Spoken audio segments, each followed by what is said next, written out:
When I realized what was in the box from my parents, I immediately dialed 911, but it was already too late. The police knew exactly where to find me. Dear viewers, drop a comment below and let me know where you're watching from. Enjoy the story. My name is Elizabeth. I'm 34. 3 hours ago, I thought the worst thing about my family was that they ignored me. Oh, how wrong I was. It all started with a phone call the day before my birthday. I was washing dishes after dinner when the phone rang. The screen lit up with Mom, a name I hadn't seen there in 4 months. Liz, honey, we sent you a surprise for tomorrow. Mom's voice was unusually chipper, almost nervous. I dropped the plate back into the sink. First red flag, she called me honey. Normally, I was just Elizabeth, said with a tone that made my name sound like a curse word. What kind of surprise? I asked cautiously, wiping my hands on a towel. You'll see, she laughed, but it sounded forced. Just open it as soon as it arrives, okay? And call me right away. Second red flag, Mom never sent gifts. Even for Christmas, I'd get a card with $10 inside and a note that read, "Spend it on something useful." Mom, what's going on? You sound weird. Nothing's going on. I just want to do something nice for you. You're my daughter, after all. Third red flag. When was the last time Mom referred to me as her daughter? Usually, in conversations with neighbors, I was the older one, while Sophia was the little one, so talented. Okay, Mom, thanks. And Liz? Her voice turned serious. This is really important. Open it as soon as you get it. Don't wait. After she hung up, I stood in the kitchen, holding the phone, trying to make sense of what just happened. Dan walked in from work at that moment. Who was that? He asked, kissing me on the cheek. Mom. Says she sent a birthday gift. Dan raised an eyebrow. Your mom? The one who forgot your last birthday?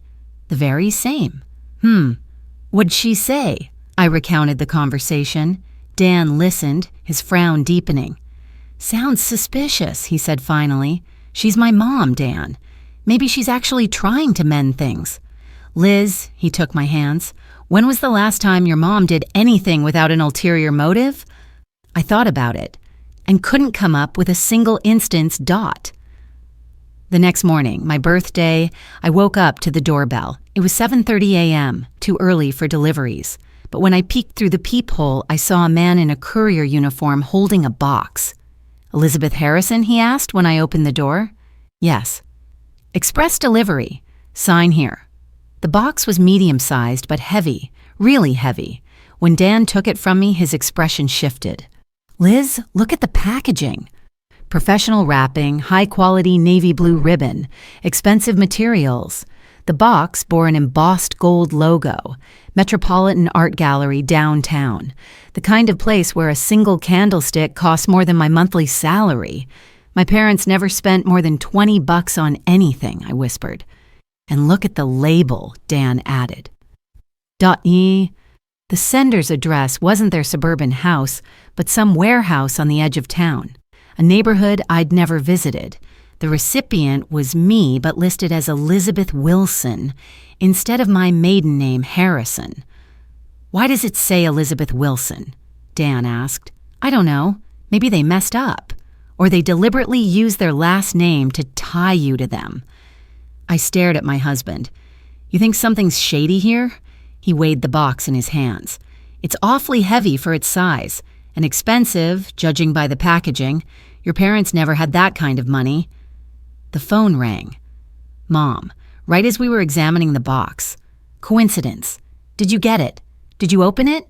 Her voice was excited, but there was an edge of tension underneath. Not yet, I lied, glancing at Dan. Open it now. I can't wait to hear what you think. Mom, it's early. I just woke up. Liz? Her voice sharpened. Open the box, now. Dan shook his head slowly and gestured. Don't open it, Mom. What's inside? A pause. A long one. Surprise. Come on, open it. Why are you stalling? I'm not stalling. I just want to know. What's there to know? She snapped. It's a gift. Normal people are happy about gifts. Normal people. There it was.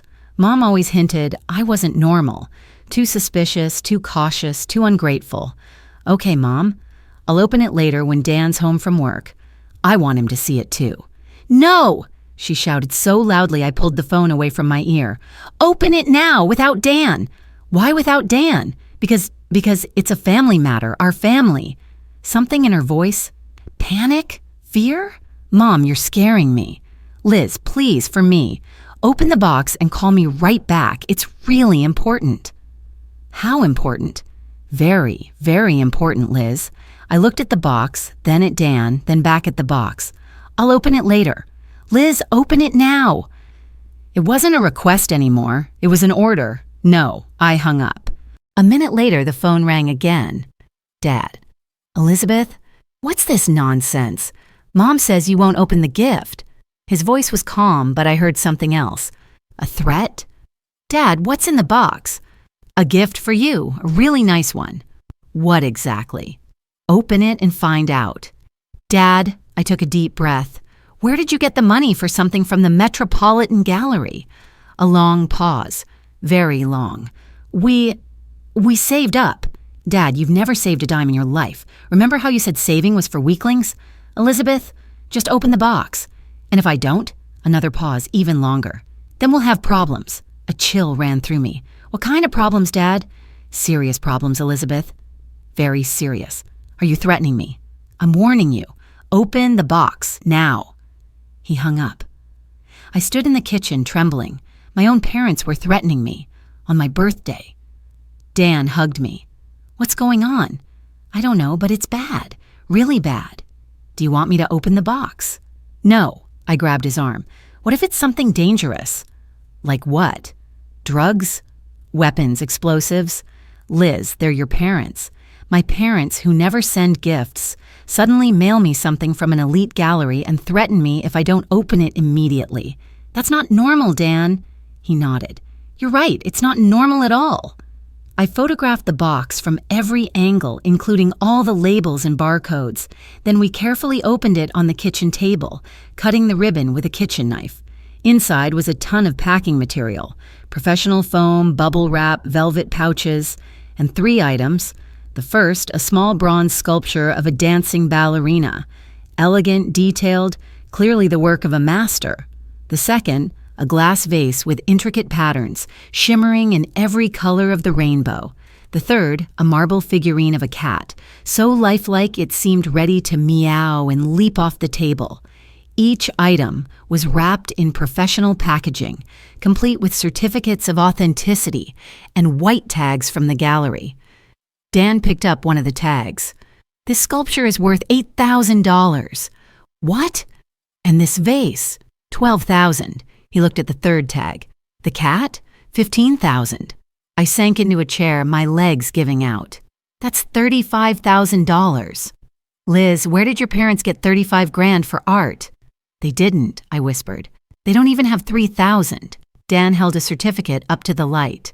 Says here the ballerina is by an 18th century French sculptor. The vase is Renaissance Venetian glass. The cat? A Roman marble sculpture from the 2nd century AD. So, antiques? Very expensive antiques. Museum grade. I started reading the documents. Each item came with a detailed provenance, a list of previous owners and authenticity reports. Dan, look at this. What? The ballerina's last owner was a Robert Chandler from New York, sold to the gallery a month ago. And? The vase. Last owner, Margaret Stone from Boston, also sold a month ago. Dan studied the papers. All 3 items were sold to the gallery within the last month. Dan, my voice shook, what if these people didn't sell their collections? What do you mean? What if they were robbed? The phone rang for the 3rd time. Mom again. So did you open it? Yes. And? How do you like the gifts? Mom, where did you get these sculptures? What does it matter? They're yours now. No, I shouted. They're not mine. I didn't order them, I didn't buy them, and I don't want them. But they're at your house, honey. Your address is on the box. Your name. And that's when it hit me. The plan. I wasn't the recipient of a gift. I was a storage unit, a drop-off for stolen goods. You're using my house as a stash, I breathed. Don't be ridiculous. How many more boxes are you planning to send? Silence. Mom? This is the last one, she said quietly. The last one? How many have there been already? Elizabeth, calm down. How many boxes have already come to my name? Just 5 over the past 6 months. The world stopped. 5 boxes, 6 months. They'd been using me as a front for half a year, I remembered. January. A box of gift books from an aunt I don't have. February, an accidental delivery of paintings. March, a set of vintage dishware from an unknown sender. April, a box of jewelry for a non-existent wedding. And every time Sophia called, Liz, can you give me that box? I'm looking for stuff like that for my apartment. Liz, those paintings would be perfect for my new living room. Liz, I'm collecting vintage dishes. Can I take them? And I, like an idiot, handed them over. I thought I was helping my little sister decorate her place. Where are the other 4 boxes? I asked Mom. Sophia took them. My little sister, of course. So this is her scheme? It's a family business. What kind of damn business? Reselling art. It's all legal. If it's legal, why are the boxes coming to my address instead of yours? A pause. We're having temporary issues with our delivery address. What issues? Well, the neighbors started asking questions. About what? Why we were getting so many expensive packages. Lies, complete lies. My parents never had the kind of neighborly relationship where anyone cared about their mail. Mom, I'm calling the police. No, she screamed. Liz, don't. It's not what you think. And what do I think? You think we're criminals, aren't you? A long, long pause. We're your family. That's not an answer. Elizabeth, if you turn us in, you'll destroy our family. If I don't turn you in, you'll destroy my life. We didn't mean to drag you into this. You already dragged me in 6 months ago when you decided to use my address.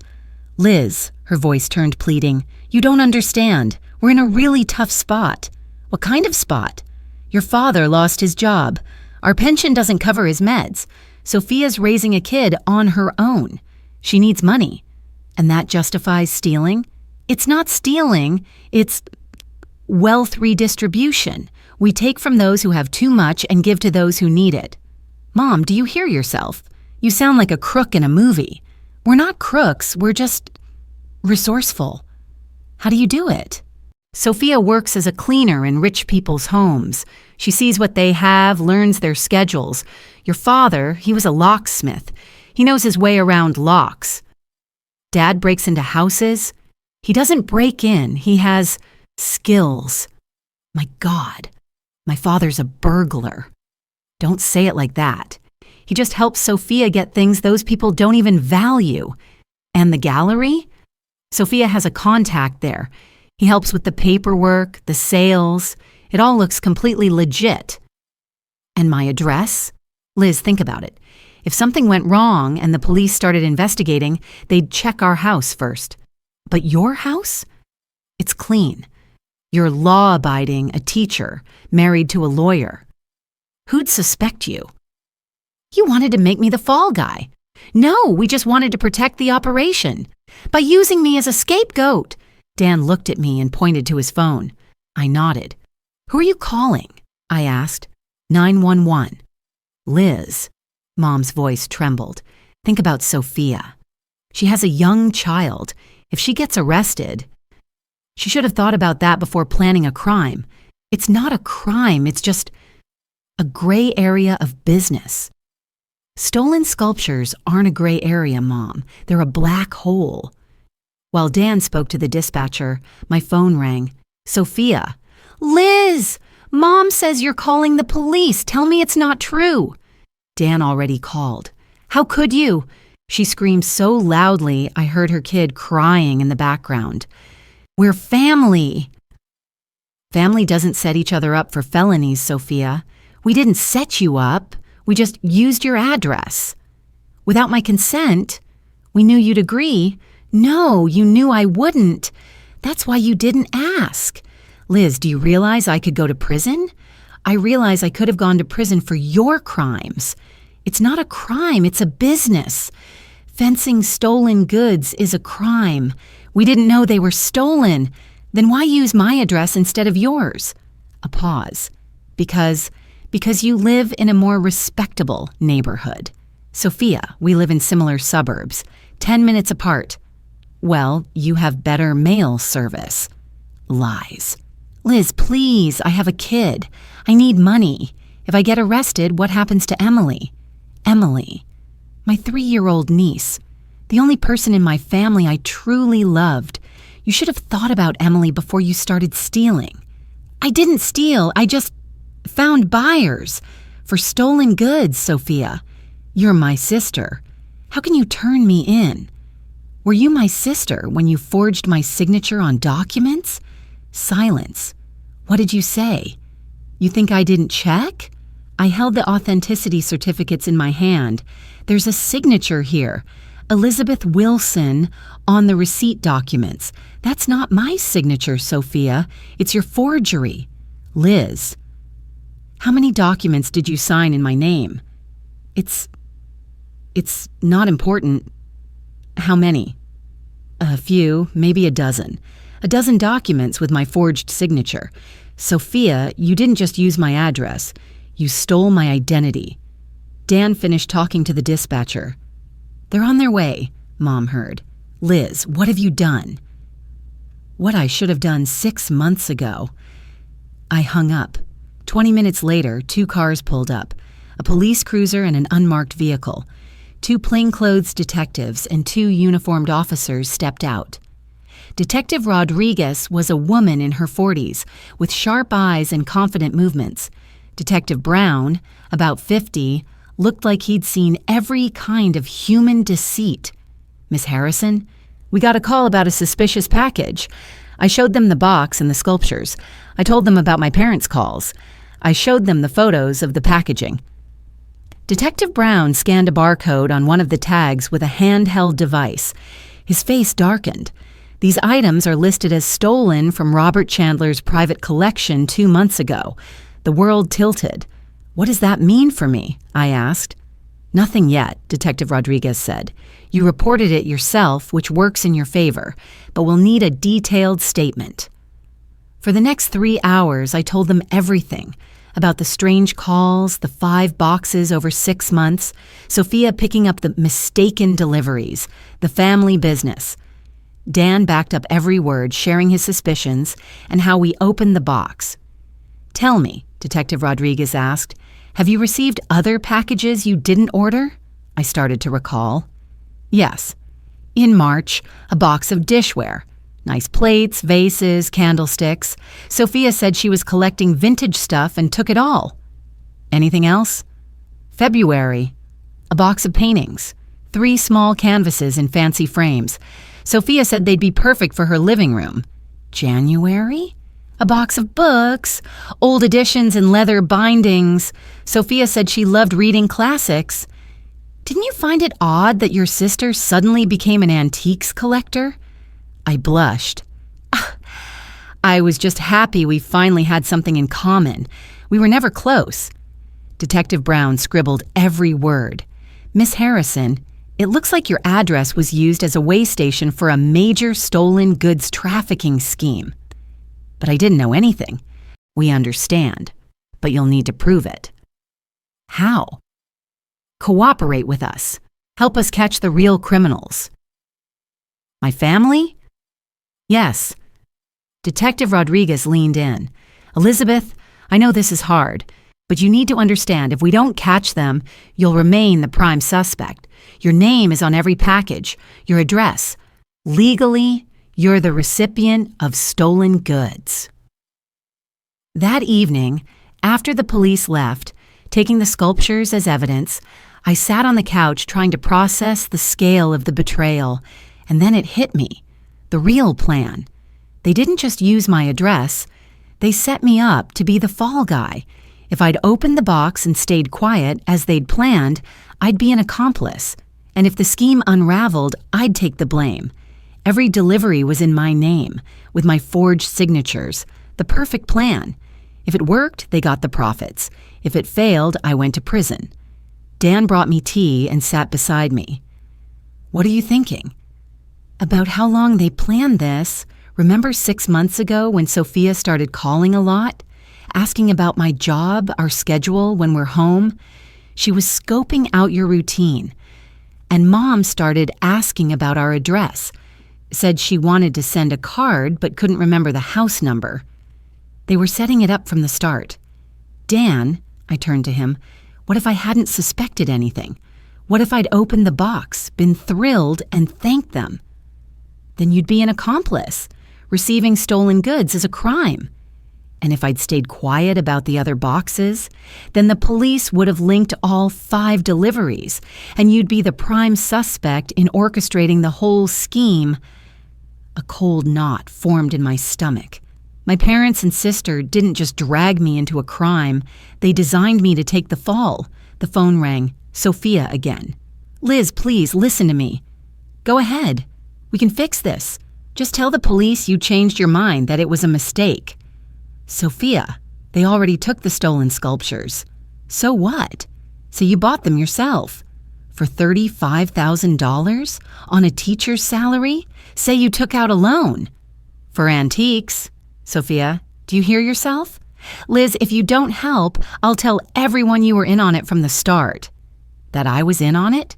Yeah, that we split the profits. Do you have proof? I'll say you got cash payments. Witnesses. Mom and Dad will back me up. Sophia, I said slowly, are you trying to blackmail me with false accusations? I'm trying to save our family by threatening me with prison. Liz, please. No, Sophia. It's too late. I hung up and turned off my phone. That night, I didn't sleep. I lay in bed, replaying my childhood, how Mom always held Sophia up as the example. Look how smart Sophia is, how talented, how Dad only smiled at his younger daughter, how in family photos, Sophia was always front and center while I was off to the side. I remembered my high school graduation. Sophia was only 14, but my parents brought her to the ceremony and said about me, Elizabeth can handle it herself. She's an adult. I remembered my wedding. Mom fussed over Sophia, the maid of honor, all day, telling me, don't be difficult, Liz. It's your day. You should be happy. I remembered my niece's birth. I showed up at the hospital with flowers and gifts, and Mom greeted me with, finally. Sophia was exhausted waiting for you to show up. Even though I came as soon as I heard, my whole life I was the backup plan, the second daughter, the one they could sacrifice for talented Sophia. And now they'd decided to sacrifice me one last time. The next morning, Detective Rodriguez called. Elizabeth, we need to talk. We found something interesting. An hour later, I was at the police station. She showed me a folder of documents. We checked all 5 packages sent to your address. 4 of them contained items stolen from private collections across different states. And the 5th? Books stolen from Harvard University's rare books library. I felt sick. Total value of the stolen goods, about $200,000. $200,000? Yes, and here's the kicker. We found bank accounts opened in your name. The world spun. What accounts? 3 accounts in different banks, under Elizabeth Wilson, with your address but someone else's ID details. Sophia. Exactly. Your sister used your name to open accounts where the proceeds from selling the stolen goods were deposited.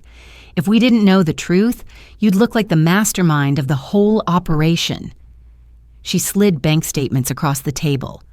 Over 6 months, $300,000 passed through these accounts. $300,000? Yes. Your family stole and sold antiques worth $500,000. This is a federal crime, Elizabeth. Interstate trafficking of stolen goods. What's the penalty for me? If we can't prove your innocence, up to 20 years in prison.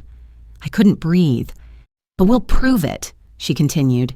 We have phone records, witness statements, surveillance footage. We know you're a victim. And them? We're arresting them today, all 3. That afternoon at 3 o'clock, police cars pulled up to my parents' house. They arrested Dad in the garage where he was fixing a car, Mom in the kitchen where she was making lunch.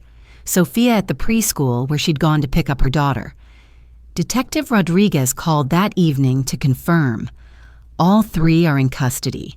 Charges: organized trafficking of stolen goods, fraud, document forgery, identity theft. And Emily? She's with her paternal grandmother. Child Services is handling it. At least something was okay. What's next? Preliminary hearings tomorrow. They'll be assigned lawyers. Then either they plead guilty and take a deal, or it goes to trial. If it goes to trial, you'll have to testify against them. I closed my eyes. Okay. The next day, while they sat in holding cells, their lawyers started calling. First, Mom's lawyer. Miss Harrison, I'm James Cooper, representing your mother. She'd like to speak with you. No. She deeply regrets what happened. No. She's willing to take full responsibility if you write a letter to the court for leniency.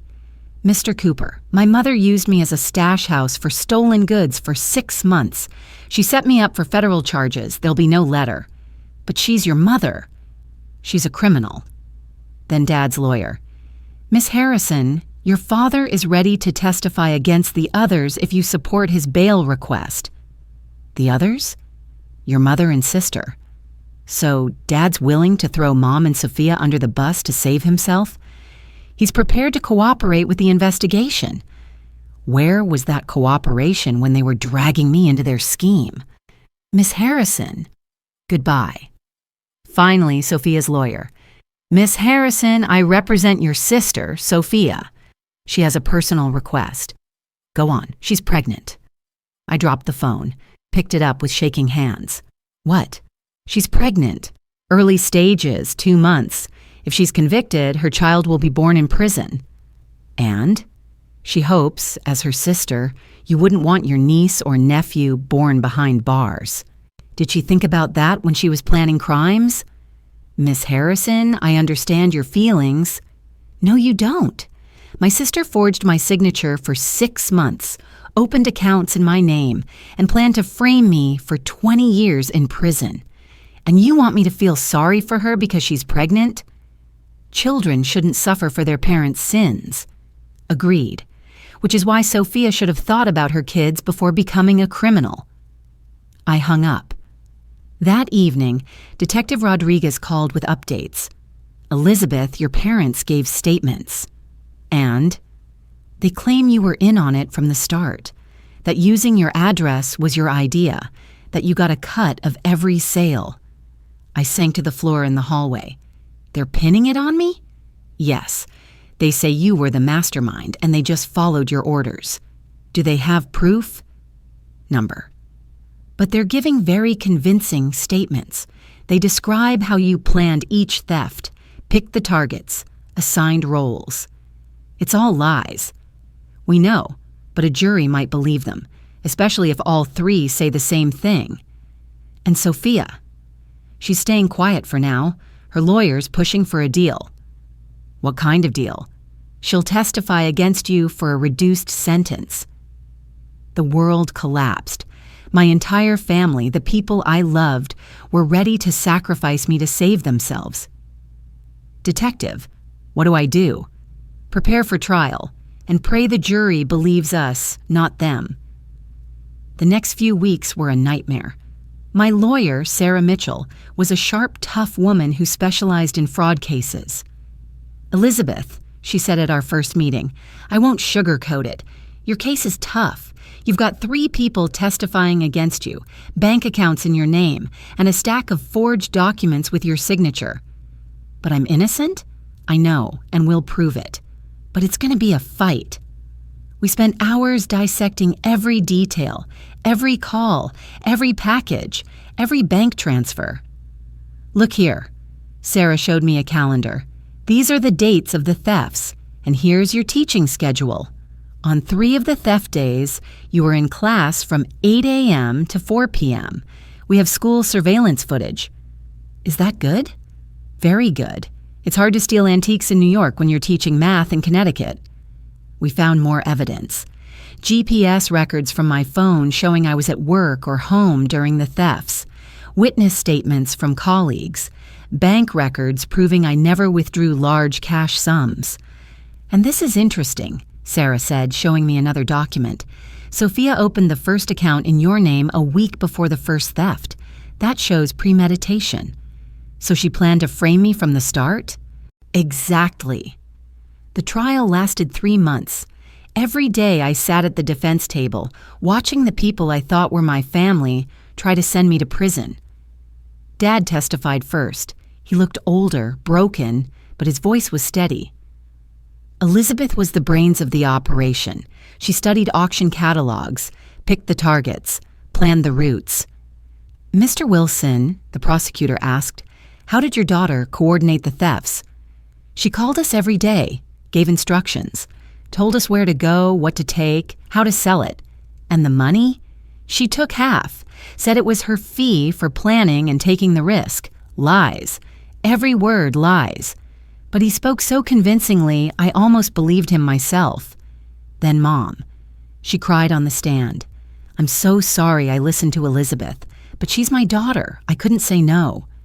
Mrs. Wilson, tell us how it started.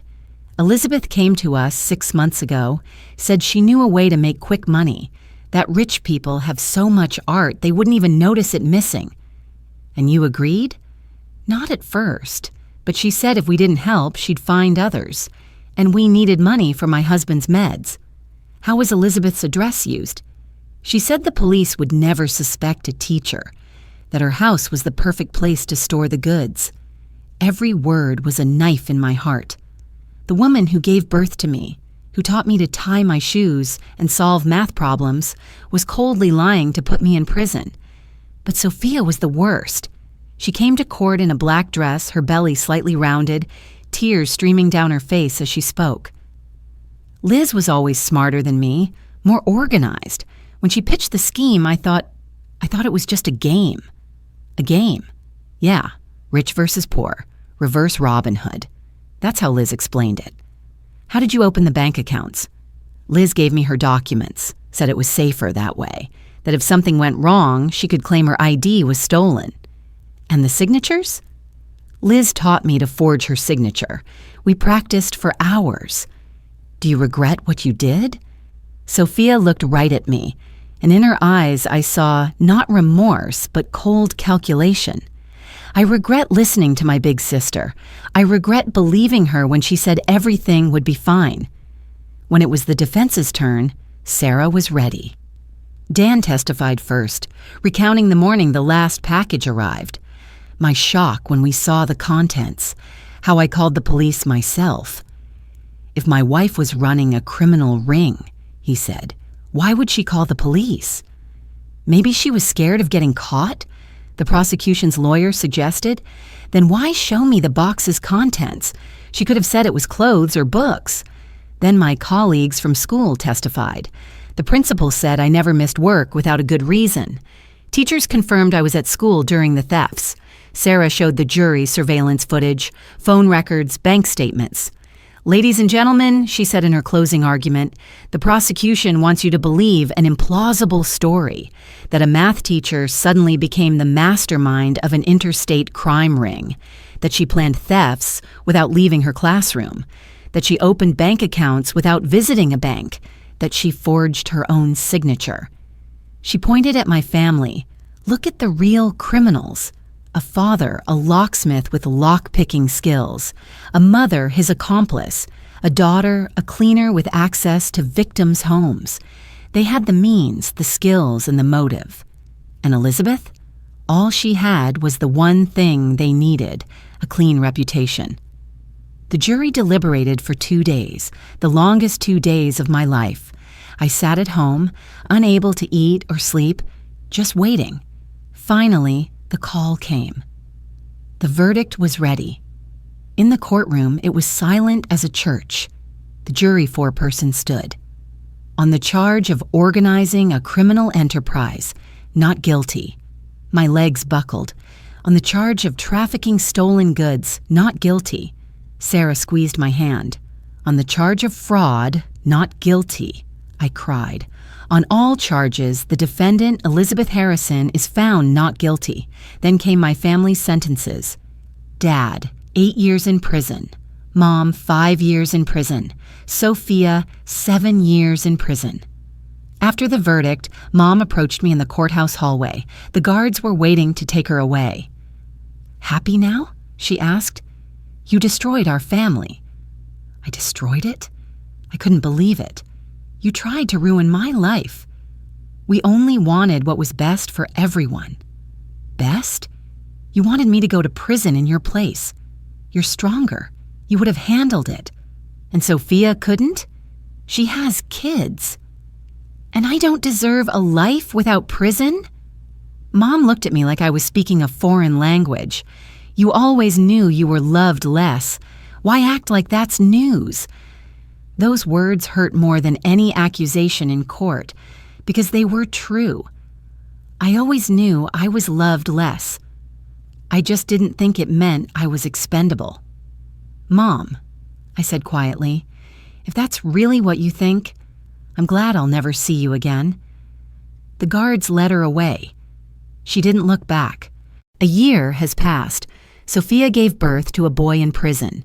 She named him Michael. Emily lives with her paternal grandmother, a kind woman who doesn't blame me for what happened. Sometimes Sophia writes me from prison, begging for forgiveness, asking for help with her appeal, or to visit her son. I don't respond. Not out of cruelty, but self-preservation. I can't let them weaponize my love again. My parents were released on parole after testifying against Sophia. They moved to another state, changed their last name, and tell everyone their daughter betrayed them. And me? I'm finally free. Free from a family that saw me as a tool. Free from people who were ready to send me to prison to save themselves. Dan sometimes says, I'm too harsh. That family should be forgiven, but how do you forgive people who plan to frame you for their crimes? How do you forgive a mother who told you to your face that you're worth sacrificing because you're loved less? I started working at a new school in a different district. My colleagues don't know my story. To them, I'm just Mrs. Harrison, the math teacher who sometimes looks sad. Sometimes I wonder, what if I'd opened that box on my birthday? What if I'd stayed quiet like they wanted? I know the answer now. I'd be in prison and they'd still be running their business, planning the next frame-up. The only thing I regret is not seeing it sooner, not noticing the pattern. Boxes arrived for 6 months and I chalked it up to delivery errors, my bad luck, just things that happen. But you know what? No one will ever use my trust against me again. No one will make me the fall guy in their schemes. No one will tell me I'm expendable because someone else is loved more. I learned my lesson. Sometimes family isn't the people who raised you.